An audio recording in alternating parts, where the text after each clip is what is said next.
प्रश्नावली 3.2 प्रश्न क्रमांक पहले का चौथा सवाल प्रतिस्थापन विधि से हल कीजिए। पहला सवाल, दूसरा सवाल ये हो चुके हैं। अब हमें चौथा और पांचवा सवाल हल करना है। देखिए सवाल नंबर चौथा,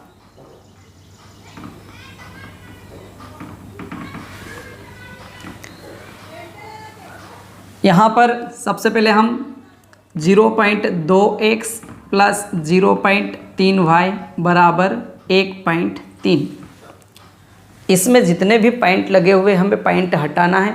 और पॉइंट हटाने का एक छोटा सा नियम है। यहाँ पर हमें क्या करना है, ये पॉइंट हटाना है तो केवल क्या लिखना है 2x और बटे में 1 लिखेंगे।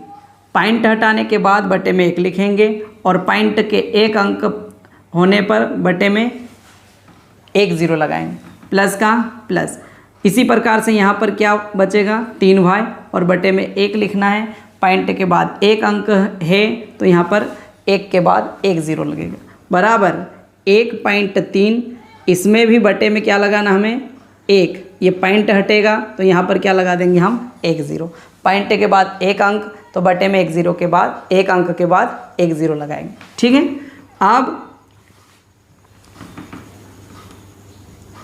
अब देखिए यहाँ पर इस प्रकार की बटे वाली संख्याएं आती हैं, भिन्न संख्याएं प्राप्त होती हैं तो उन्हें हम प्लस करना है। हमें प्लस करने के लिए हम क्या करेंगे, यहाँ पर इन दोनों का एलसीएम लेंगे। 10 और 10 का एलसीएम कितना प्राप्त होगा, 10 ही प्राप्त होगा। 10 और 10 का एलसीएम कितना आएगा 10।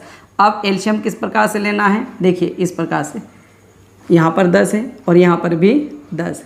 सबसे पहले इसमें किस पहाड़े में दोनों संख्याएं आती हैं, सबसे छोटी संख्या क्या है 2। 2 के पहाड़े में 10 आता है। 2 पंचे 10 और 2 पंचे 10, 2 से भाग देने पर इस प्रकार से प्राप्त हुआ।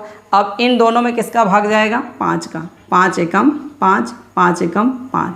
यहाँ पर जो संख्या आती है 2 और 5, इसका हम क्या करेंगे गुणा कर देंगे। 2 पंचे 10, मतलब यहाँ पर हमारे पास एलसीएम कितना प्राप्त हुआ 10। अब जो एलसीएम है हमारे पास 10, इसमें हम किसका भाग देंगे 2x के बटे वाली जो संख्या है उसका भाग देंगे। एलसीएम में किसका भाग देना है, बटे वाली संख्या का। बटे वाली संख्या कितनी है 10। 10 में 10 का भाग देने पर कितना आएगा 1। जो 1 प्राप्त होता है उसका गुणा इसके ऊपर वाली संख्या से कर देना है। मतलब 2x का गुणा 1 के साथ 2x एकम 2x प्लस का प्लस। इसी प्रकार से इस 10 में इस 10 का भाग देना है। 10 एकम 10, जो 1 प्राप्त होता है इसका गुणा इसके साथ करना है। 3y एकम 3y। आ रहा है समझ में। अब बराबर में क्या है 13/10। 2x प्लस 3y बराबर में 13/10 और बटे वाली संख्या पक्षांतरण करने पर गुणा में बदल जाएगी। ठीक है। बटे में क्या है 10, 10 इधर जाएगा तो किस में बदल जाएगा गुणा में, और 10 से 10 कट जाएगा। यहाँ पर क्या बचा हुआ है 2x प्लस 3y बराबर में 13, और ये समीकरण नंबर पहला, इसे हम समीकरण नंबर पहला मान लेंगे। अब इसी प्रकार से इसे हल करना है। यहाँ पर इसे क्या है 0.4x प्लस 0.5y बराबर 2.3। यहाँ से भी पॉइंट हटाना है, पॉइंट हटा दो, क्या प्राप्त होगा 4x और बटे में 1 लिखना है, 1 के बाद 1 0 प्लस यहाँ से भी पॉइंट हट जाएगा 5y आएगा और बटे में 1, 1 के बाद 1 0 बराबर में कितना है 2.3, पॉइंट हट जाएगा 23 हो जाएगा और बटे में क्या आएगा 10। ठीक है। 10 और 10 का एलसीएम हम पहले ही पढ़ चुके हैं। 10 और 10 का एलसीएम कितना प्राप्त होगा 10। अब 10 में 10 का भाग देना है, कितनी बार भाग जाएगा, ये 10 में इस 10 का भाग देना है तो 10 एकम 10 और जो 1 आया है इसका गुणा 4 के साथ करना है। 4x एकम 4x प्लस का प्लस। ठीक है। अब 10 एकम 10, 1 का गुणा 5 के साथ 5y एकम 5y बराबर में कितना है 23/10। ठीक है। अब बटे वाली संख्या को पक्षांतरण करने पर बटे वाली संख्या कहाँ जाएगी गुणा में। 2 23/10 और ये 10 बटे में है, इधर चले जाएगी गुणा में हो जाएगा और 10 से 10 कट जाएगा। अब यहाँ से हमें एक समीकरण प्राप्त होगा, 4x + 5y बराबर 23 और इसे हम समीकरण नंबर 2 मान लेंगे। ठीक है, अब समीकरण 1 और समीकरण 2 को प्रतिस्थापन विधि से हल करना है। सबसे पहले हम समीकरण 1 से हल करते हैं। समीकरण 1 से, समीकरण 1 से, अब समीकरण 1 क्या है, 2x + 3y बराबर 13। यहाँ से हमें 2x + 3y बराबर 13, इसमें x और y दो चर राशि हैं, या तो हम x का मान प्राप्त करेंगे या तो फिर y का मान। सबसे पहले हम यहाँ पर x का मान निकालेंगे। देखिए, x का मान निकालना हो तो 2x ये रहेगा, बराबर में कितना है 13 और प्लस का 3 पक्षांतरण करने पर माइनस का 3y। ठीक है, अब x बराबर 13 - 3y और 2 और x गुणा में है तो 2 कहाँ चले जाएगा, बटे में। इस प्रकार से इसे हम समीकरण नंबर 3 मान लेंगे। ठीक है, अब यहाँ से हमें x का मान प्राप्त हुआ है और समीकरण 3 से जो x का मान प्राप्त हुआ है उसे हम समीकरण नंबर 2 में रखेंगे, समीकरण 1 में नहीं रखना है। यदि हम पहले समीकरण 1 से हल करते हैं और x या y का मान प्राप्त कर लेते हैं तो उसे समीकरण 1 में वापस नहीं रखना है, उसे हम समीकरण नंबर 2 में रखेंगे। और यदि हम पहले समीकरण 2 से हल करते हैं और समीकरण 2 से हल करने के बाद हमें x और y का मान प्राप्त होता है तो हम उसे फिर से समीकरण 2 में नहीं रखेंगे, हम उसे समीकरण 1 में रखेंगे। ठीक है, अब देखिए, हमने समीकरण 1 से हल किया और 1 से हल करने पर x का मान प्राप्त किया हमने 13 - 3y बटे 2 और इसे हम समीकरण कहाँ रखेंगे, 2 में रखना है। देखिए किस प्रकार से, समीकरण 3 से, समीकरण 3 से किससे, 3 से किसका मान, x का मान कहाँ रखना है, समीकरण नंबर 2 में रखने पर, समीकरण नंबर 2 में रखने पर। अब समीकरण नंबर 2 में रखेंगे तो समीकरण 2 लिखना है सबसे पहले यहाँ पर, 4x + 5y बराबर 23। 4x, x हटा देना है, x का मान क्या है 13 - 3y बटे 2 और प्लस में कितना है 5y और बराबर 23। ठीक है, 4 में 2 का भाग चले जाएगा, 4 में 2 का भाग देना है, 2 दूने 4, 2 से 4 कितनी बार कट जाएगा, 2 बार। अब यहाँ पर 2 कोष्टक में 13 - 3y और प्लस में 5y बराबर 23।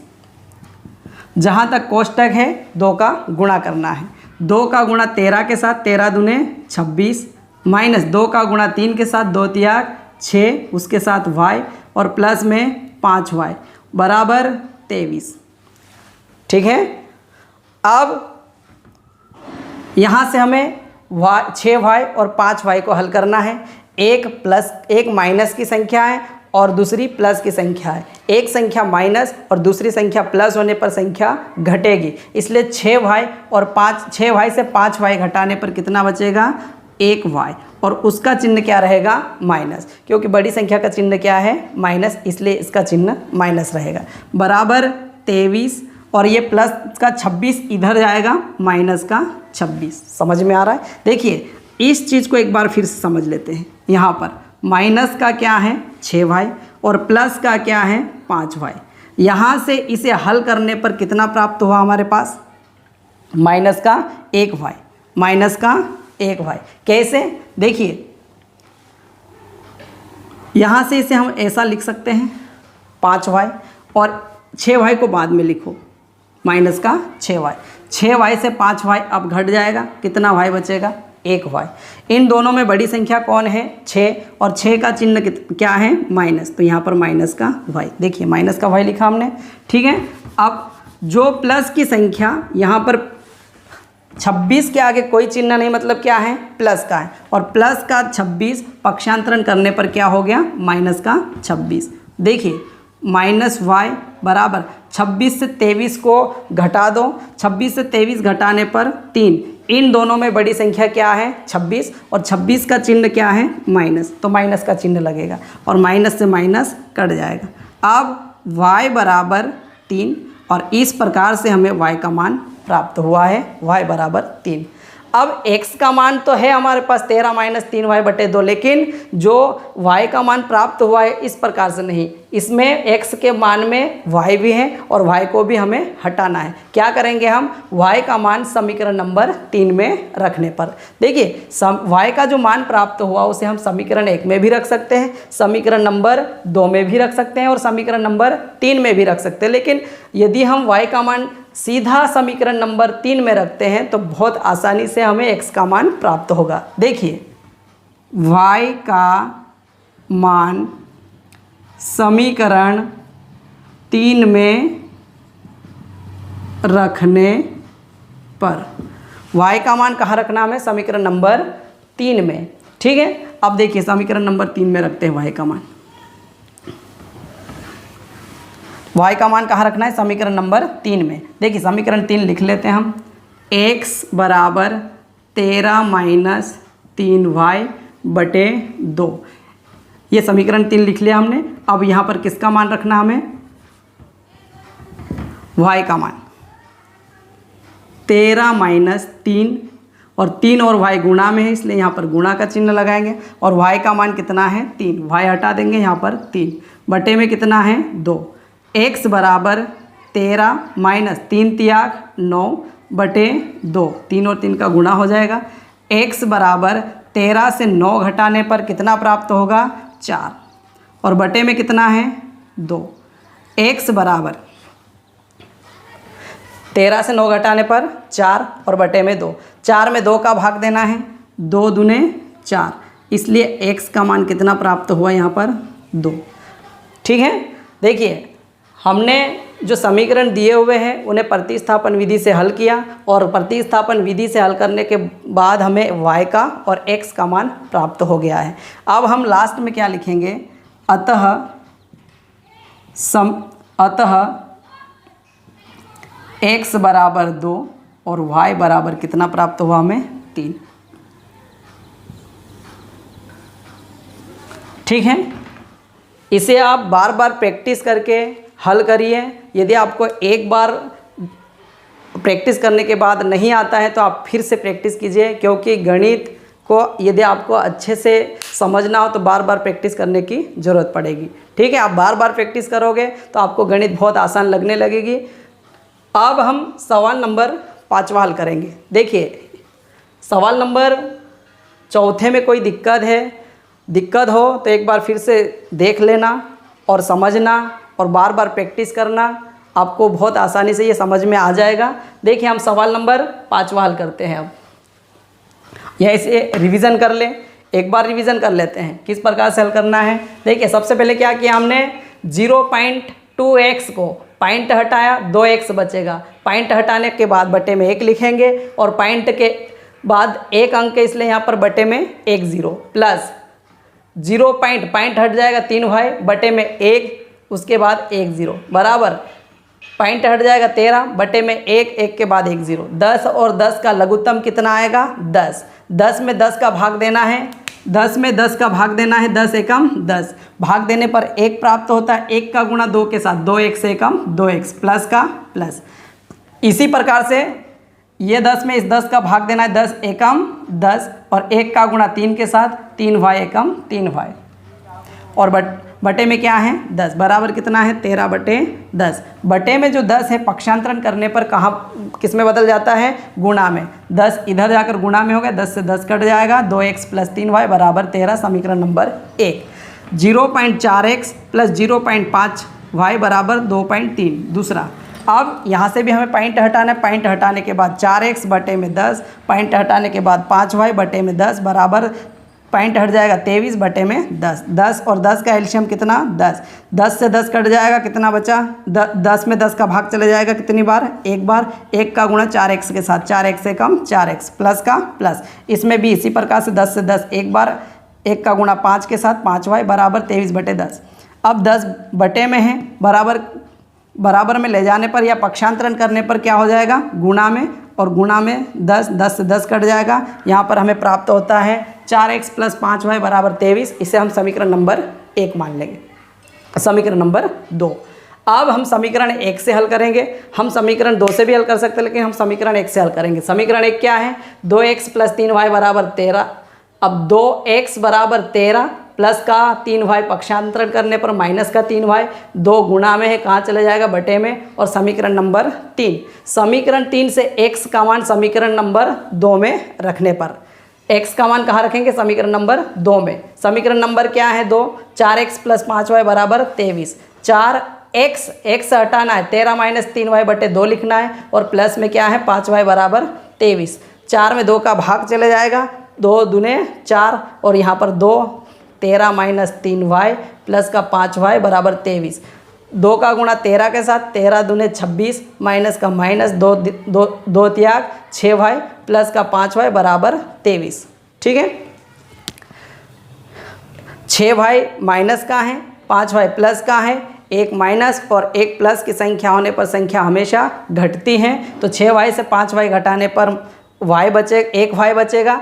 और इन दोनों में बड़ी संख्या 6 है, 6 का चिन्ह माइनस, इसलिए यहाँ पर माइनस का चिन्ह लग जाएगा। और प्लस का 26 इधर जाने पर क्या हो जाएगा, माइनस का 26। 26 से 23 घटा दो, 3 बचेगा। और इन दोनों में बड़ी संख्या 26 है, इसलिए इसका चिन्ह भी माइनस रहेगा, और माइनस से माइनस कट जाएगा। इसलिए y का मान कितना प्राप्त हुआ, 3। y का जो मान प्राप्त होता है उसे हम समीकरण नंबर 3 में रख देंगे। y का मान समीकरण 3 में रखना है। एक समीकरण 3 क्या है, x बराबर 13 माइनस 3y बटे 2।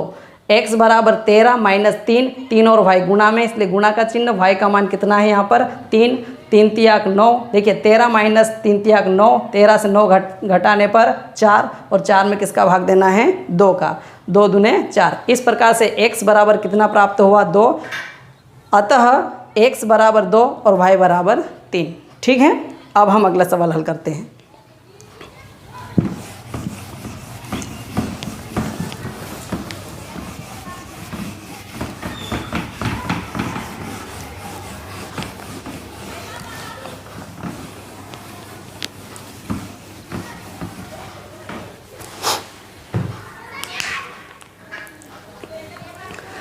सवाल नंबर 5वां। सवाल नंबर 5वां क्या है, Karni 2x plus Karni 3y बराबर 0, इसे हम समीकरण नंबर 1 मान लेंगे। ठीक है, और दूसरा क्या है, Karni 3x minus Karni 8y बराबर 0, ये समीकरण नंबर 2 है। अब इसे हम प्रतिस्थापन विधि से हल करेंगे, और सबसे पहले हम किससे हल करेंगे, या तो समीकरण 1 से हल करेंगे या समीकरण नंबर 2 से। तो किससे हल करें, समीकरण नंबर 1 से। समीकरण नंबर 1 से, समीकरण नंबर 1 क्या है, Karni 2x plus Karni 3y बराबर 0। अब यहाँ से या तो हमें x का मान निकालना है या तो फिर y का। तो हम सबसे पहले किसका मान निकाल लेते हैं, x का मान निकालना। x का मान निकालना हो तो ये कर्णी 2x यहीं रहेगा, बराबर में क्या है 0, और ये प्लस का कर्णी 3y पक्षांतरण करने पर माइनस कर्णी 3y। और इस सवाल में देखना, कर्णी 2x 2 कर्णी में है और x कर्णी में नहीं है, इसी प्रकार से 3 कर्णी में है और y कर्णी में नहीं है। ठीक है, अब यहाँ से हमें किसका मान प्राप्त करना है, x का। x बराबर माइनस कर्णी 3y, और ये x और कर्णी 2 आपस में गुणा में है और गुणा से कहाँ चले जाती है संख्या, बटे में। करनी 2 गुणा में है, पक्षांतरण करने पर बटे में चले जाएगी। ठीक है, और इसे हम समीकरण नंबर 3 मान लेंगे। समीकरण नंबर 1, 2 और ये 3। अब समीकरण 3 से x का जो मान प्राप्त हुआ है उसे हम समीकरण नंबर 2 में रखेंगे, क्योंकि हमने किससे हल किया था, समीकरण 1 से। तो जो x का मान प्राप्त होगा उसे हम कहाँ रखेंगे, समीकरण नंबर 2 में। समीकरण 3 से x का मान, समीकरण नंबर 3 से x का मान समीकरण 2 में रखने पर, समीकरण किस में रखना है, 2 में। समीकरण 2 क्या है, करनी 3x माइनस करनी 8y बराबर 0। जहाँ पर x है x को हटा देना है, x का मान रखना है। यहाँ पर क्या है, करनी 3, x हटा दो, x का मान क्या है हमारे पास, माइनस करनी 3y और बटे में कितना है, करनी 2, और माइनस में पहले से कितना है, करनी 8y, यहाँ पर लिखेंगे करनी 8y बराबर 0। अब करनी 3 में 2 का भाग नहीं जाएगा, इसलिए हम क्या करेंगे, करनी 3 का गुणा करनी 3 के साथ कर देंगे। करनी 3 का गुणा करने पर कितना प्राप्त होगा, देखिए इसका चिन्ह क्या है, प्लस, प्लस माइनस क्या होता है, माइनस। करनी 3 का गुणा करने पर कितना आएगा, 3, और उसके साथ क्या है, y, बटे में क्या है, करनी 2, माइनस में कितना है, करनी 8y बराबर में क्या है, 0। देखिए यहाँ पर कंफ्यूज नहीं होना है, करनी 3 का गुणा करके हम अलग से दिखा देते हैं। किस किस का गुणा करना है, करनी 3 और करनी 3 का। ठीक है, अब करनी 3 और करनी 3 का गुणा करने पर कितना आता है, 3 तियाक 9, और 9 का वर्गमूल कितना आएगा, 9 का वर्गमूल कितना होता है, 3। इसलिए हमने क्या किया, करनी 3 और करनी 3 का गुणा करने पर सीधा क्या लिख देंगे, 3।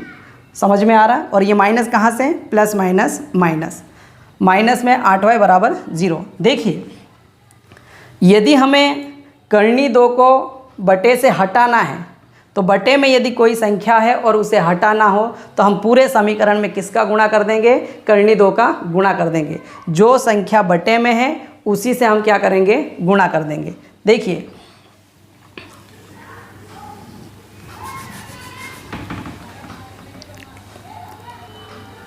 करनी 2 से गुणा करने पर, इसमें किसका गुणा करेंगे हम, करनी 2 से गुणा करने पर। करनी 2 से गुणा क्यों कर रहे हैं हम, क्योंकि हमें बटे से करनी को हटाना है, करनी 2 को हटाना है और बटे में है, इसलिए हम क्या करेंगे, गुणा करेंगे। माइनस 3y बटे करनी 2, इसमें किसका गुणा करना है, करनी 2 से, करनी 2 से। फिर क्या है, माइनस करनी 8y, इसमें भी किसका गुणा करना है, करनी 2 से। किससे गुणा करना है, करनी 2 से, और बराबर में कितना है, 0। अब देखिए करनी 2 से करनी 2 कट जाएगा, यहाँ पर बचेगा माइनस 3y और माइनस, देखिए करनी 8 और करनी 2 का गुणा हो जाएगा, कितना हो जाएगा, 8 दूने 16, और उसके साथ क्या है, y बराबर में कितना है, 0। कोई दिक्कत। अब यहाँ से माइनस 3y माइनस 16 का वर्गमूल कितना आता है, देखिए करनी मतलब क्या है, वर्गमूल निकालना हमें। 16 का वर्गमूल कितना आएगा, यहाँ पर 4 और यहाँ पर क्या है, y बराबर 0। अब देखिए माइनस 3y माइनस 7y, दोनों संख्या माइनस की हो तो संख्या जुड़ जाएगी। 3y और 4y कितना हो जाएगा, 7y, और उसका चिन्ह क्या रहेगा, माइनस, बराबर में कितना है, 0। अब 7 और y गुणा में है तो हम क्या करेंगे, y बराबर 0 और बटे में क्या चले जाएगा, 7। अब इसके साथ क्या रहेगा, माइनस, और y बराबर 0 में 7 का भाग देने पर 0 ही आएगा। ठीक है, इस प्रकार से y का मान कितना प्राप्त हुआ, 0। और जो y का मान प्राप्त हुआ हमें, y का जो मान प्राप्त हुआ है उसे हम सीधा समीकरण नंबर 3 में रख देंगे, या समीकरण 1 में भी रख सकते हैं, 2 में भी रख सकते हैं, लेकिन हम y का मान सीधा कहाँ रखेंगे, समीकरण नंबर 3 में। y का मान समीकरण 3 में रखने पर समीकरण 3 क्या है, x बराबर माइनस करनी 3 y बटे करनी 2, x बराबर माइनस करनी 3 और इसका गुणा किसके साथ करना है, y, और y का मान कितना है 0 बटे क्या है करनी 2, x बराबर करनी 3 शून्यम 0 और बटे में क्या है करनी 2, और इस प्रकार से देखिए x बराबर 0 में करनी 2 का भाग देने पर 0 ही आएगा। अब देखिए हम लास्ट में क्या लिख सकते हैं, अतः x बराबर 0 और y बराबर भी 0 है। x बराबर क्या प्राप्त हुआ 0 और y बराबर भी कितना प्राप्त हुआ 0। इस प्रकार से हमें सवाल नंबर 5वें का हल प्राप्त हुआ है, x बराबर 0 और y बराबर 0। ठीक है।